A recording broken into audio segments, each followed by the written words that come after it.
Chapter 6. Incident of Dr. Lanyon. Time ran on. Thousands of pounds were offered in reward for the death of Sir Danvers, was resented as a public injury. But Mr. Hyde had disappeared out of the ken of the police, as though he had never existed. Much of his past was unearthed, indeed, and all disreputable. Tales came out of the man's cruelty, at once so callous and violent, of his vile life, of his strange associates, of the hatred that seemed to have surrounded his career, but of his present whereabouts, not a whisper. From the time he had left the house in Soho on the morning of the murder, he was simply blotted out, and gradually, as time drew on, Mr. Utterson began to recover from the hotness of his alarm, and to grow more quiet with himself. The death of Sir Danvers was, to his way of thinking, more than paid for by the disappearance of Mr. Hyde. Now that that evil influence had been withdrawn, a new life began for Dr. Jekyll. He came out of his seclusion, renewed relations with his friends, became once more their familiar guest and entertainer, and whilst he had always been known for charities, he was now no less distinguished for religion. He was busy. He was much in the open air. He did good. His face seemed to open and brighten, as if with an inward consciousness of service, and for more than 2 months, the doctor was at peace. On the 8th of January, Utterson had dined at the doctor's with a small party. Lanyon had been there, and the face of the host had looked from one to the other, as in the old days when the trio were inseparable friends. On the 12th, and again on the 14th, the door was shut against the lawyer. The doctor was confined to the house, Poole said, and saw no one. On the 15th, he tried again, and was again refused. And having now been used for the last 2 months to see his friend almost daily, he found this return of solitude to weigh upon his spirits. The 5th night he had in guest to dine with him, and the 6th he betook himself to Dr. Lanyon's. There at least he was not denied admittance, but when he came in, he was shocked at the change which had taken place in the doctor's appearance. He had his death warrant written legibly upon his face. The rosy man had grown pale. His flesh had fallen away.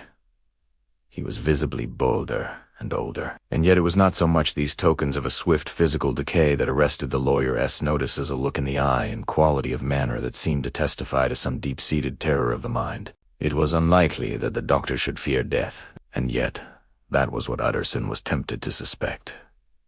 Yes, he thought, a doctor he must know his own state, and that his days are counted.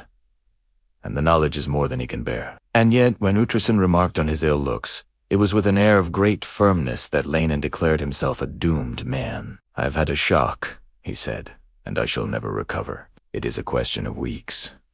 "Well, life has been pleasant.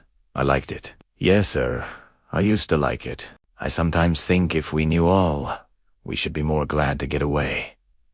"Jekyll is ill, too," observed Utterson. "Have you seen him?" But Lanyon's face changed, and he held up a trembling hand. "I wish to see or hear no more of Dr. Jekyll," he said in a loud, unsteady voice. "I am quite done with that person, and I beg that you will spare me any allusion to one whom I regard as dead."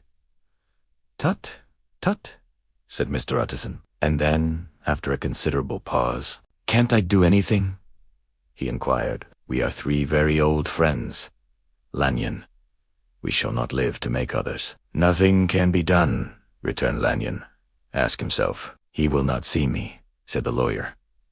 "I am not surprised at that," was the reply. "Some day, Utterson, after I am dead, you may perhaps come to learn the right and wrong of this. I cannot tell you, and in the meantime, if you can sit and talk with me of other things, for God's sake, stay. Ando. So, but if you cannot keep clear of this accursed topic, then in God's name go, for I cannot bear it." As soon as he got home, Utterson sat down and wrote to Jekyll, complaining of his exclusion from the house and asking the cause of this unhappy break with Lanyon. And the next day brought him a long answer, often very pathetically worded and sometimes darkly mysterious in drift. The quarrel with Lanyon was incurable. "I do not blame our old friend," Jekyll wrote, "but I share his view that we must never meet. I mean, from henceforth, to lead a life of extreme seclusion. You must not be surprised, nor must you doubt my friendship, if my door is often shut, even to you. You must suffer me to go my own dark way. I have brought on myself a punishment and a danger that I cannot name. If I am the chief of sinners, I am the chief of sufferers also. I could not think that this earth contained a place for sufferings and terrors. So on, and you can do but one thing, Utterson, to lighten this destiny, and that is to respect my silence. Utterson was amazed. The dark influence of Hyde had been withdrawn. The doctor had returned to his old tasks and amities. A week ago, the prospect had smiled with every promise of a cheerful and an honored age. And now in a moment, friendship and peace of mind and the whole tenor of his life were wrecked. So great and unprepared a change pointed to madness. But in view of Lanyon's manner and words, there must lie for it some deeper ground. A week afterwards, Dr. Lanyon took to his bed, and in something less than a fortnight, he was dead. The night after, the funeral at which he had been sadly affected, Utterson locked the door of his business room and sitting there by the light of a melancholy candle drew out and set before him an envelope addressed by the hand and sealed with the seal of his dead friend. Private, for the hands of G.J. Utterson alone, and in case of his predeceased to be destroyed unread, so it was emphatically superscribed. And the lawyer dreaded to behold the contents. I have buried one friend today, he thought. What if this should cost me another? And then he condemned the fear as a disloyalty, and broke the seal. Within there was another enclosure, likewise sealed, and marked upon the cover as not to be opened till the death or disappearance of Dr. Henry Jekyll. Utterson could not trust his eyes. Yes, it was disappearance. Here again, as in the mad will which he had long ago restored to its author. Here again were the idea of a disappearance, and the name of Henry Jekyll bracketed. But in the will, that idea had sprung from the sinister suggestion of the man Hyde. It was set there with a purpose all too plain and horrible, written by the hand of Lanyon. What should it mean? A great curiosity came on the trustee to disregard the prohibition and dive at once to the bottom of these mysteries. But professional honor and faith to his dead friend were stringent obligations.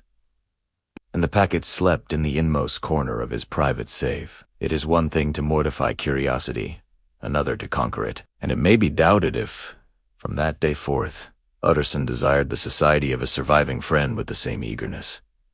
He thought of him kindly, but his thoughts were disquieted and fearful. He went to call, indeed, but he was perhaps relieved to be denied admittance. Perhaps, in his heart, he preferred to speak with Poole upon the doorstep and surrounded by the air and sounds of the open city, rather than to be admitted into that house of voluntary bondage, and to sit and speak with its inscrutable recluse. Poole had, indeed, no very pleasant news to communicate. The doctor, it appeared, now more than ever confined himself to the cabinet over the laboratory, where he would sometimes even sleep. He was out of spirits.